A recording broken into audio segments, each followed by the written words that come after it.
तीन महानाग, तीन अलग शक्तियां। एक था बल का देवता, एक था डर का सम्राट और एक जिसके फनों पर टिकती है पूरी धरती। आज हम जानेंगे नागलोक का असली सम्राट कौन था, वासुकी, तक्षक या अनंत शेषनाग। सबसे पहले बात करते हैं वासुकी नाग की। जब देव और दानव अमृत के लिए लड़ रहे थे, तब समुद्र मंथन के लिए जरूरत थी एक ऐसी शक्ति की जो मंदरांचल पर्वत को बांध सके। तब आगे आए वासुकी। उन्होंने अपने शरीर को डोर बना लिया। एक तरफ देवता, दूसरी तरफ दानव। मंथन शुरू हुआ। विष निकला, आग निकली। उनका शरीर जल रहा था, पर वो टिके रहे। यह सिर्फ बल नहीं था, यह साहस और त्याग था।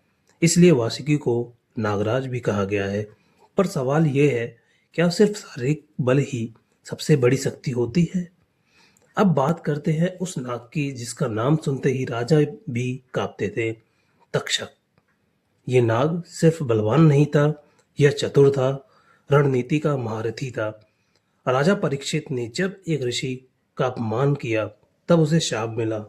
उसकी मृत्यु तक्षक के हाथों होगी। तक्षक ने इंतजार किया सही वक्त का। वो ब्राह्मणों के रूप में आया, छल किया और एक पल में अपने विष से राजमहल को जला दिया।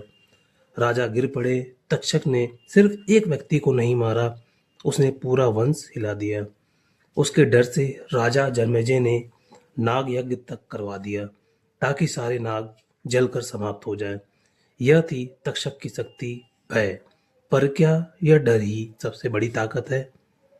अब आते हैं उस शक्ति पर जिसका नाम ही अनंत, जिसका अंत नहीं। शेषनाग को सभी नागों का आधार माना गया है। उनके 1000 फन है और हर फन पर टिकती है पृथ्वी।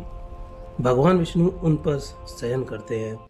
जब सृष्टि का विनाश होता है, तब भी जो स्थिर रहता है वो है अनंत। न उन्होंने राज्य चाहा, न प्रतिशोध। उनकी शक्ति थी संतुलन। बल और भय दोनों समय के साथ बदलते हैं, पर संतुलन ही सृष्टि को चलाता है।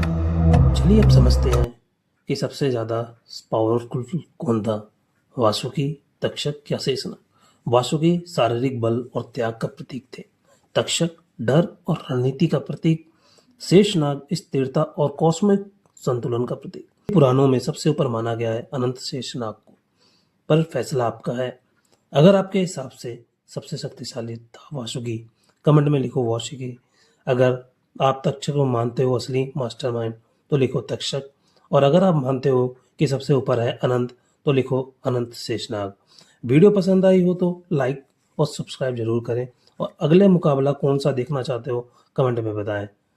Thank you for watching.